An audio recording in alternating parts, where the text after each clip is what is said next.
Recipe వచ్చేసి తలకాయ మాంసం కర్రీ అండి. తలకాయ మాంసం సూపు. తలకాయ మాంసం శుభ్రంగా కడిగేసుకొని అల్లం వెల్లుల్లిపాయ పేస్ట్, పసుపు, ఉప్పు, కారం లేదంటే పసుపు, ఉప్పు, అల్లం వెల్లుల్లిపాయ పేస్ట్ 3 పట్టించేసి కుక్కర్లో వేసుకుంటున్నాను. రెడీ. గిన్నె పెట్టుకున్నాను, నూనె పోసాను, ఫ్రై చేసుకోండి. 3 ఆనియన్స్ ఉల్లిపాయలు కట్ చేసుకొని 5-6 పచ్చిమిరపకాయలు వేసుకోండి.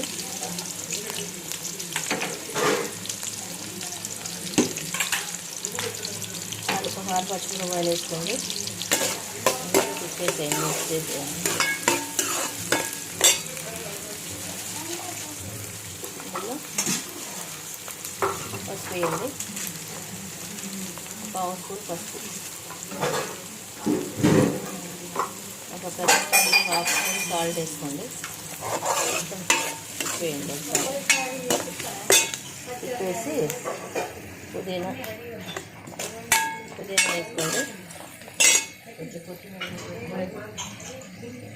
కొత్తిమీర కూడా వేయండి. పుదీనా కొత్తిమీర వేసి ఒకసారి కలిపేసి మంచిగా వేగనేయండి.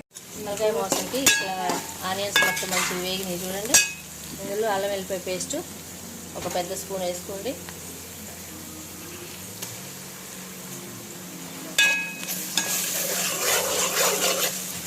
కరివేపాకు అండి.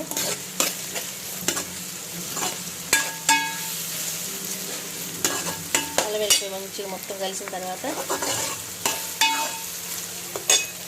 ఉడికించిన తలకాయ ఇందులో వేసేసుకోండి.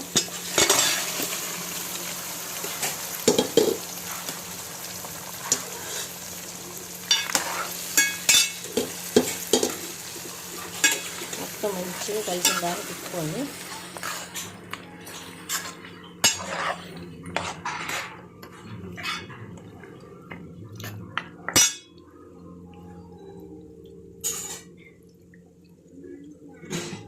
ఇప్పుడు ఇందులో ఉప్పు వేసుకోండి. ఒక పెద్ద స్పూన్తో ఒక 1/2 స్పూను ఉప్పు, సాల్ట్, ఒక 1/2 స్పూను పసుపు వేసుకోండి. మంచిగా ఒకసారి తిప్పిన తర్వాత మంచిగా వేగనివ్వండి, మంచిగా ఉడకనివ్వండి. ఇప్పుడు ఇందులో కారం కూడా వేసేసుకోండి. పెద్ద స్పూన్తో స్పూన్నర వేసుకోండి కారం.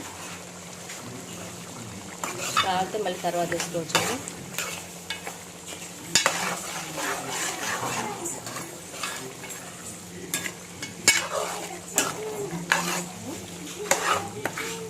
మంచిగా ఇప్పుడు ఉడకనివ్వండి.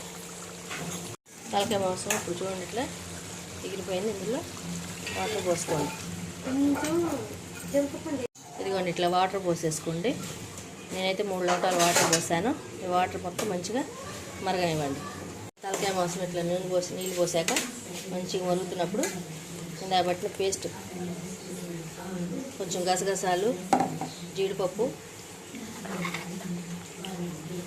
కొంచెం ఒక టమాటా వేసి గ్రైండ్ చేసుకున్న పేస్ట్ అండి మంచిగా ఇందులో వేసేసుకోండి. వేసుకొని మంచిగా కలిసిన దాకా తిప్పండి. తిప్పి మంచిగా కలిసిన తర్వాత అట్లా మంచిగా మరగనివ్వండి. మసాలా పొడి కూడా వేసుకోండి, 1 స్పూను.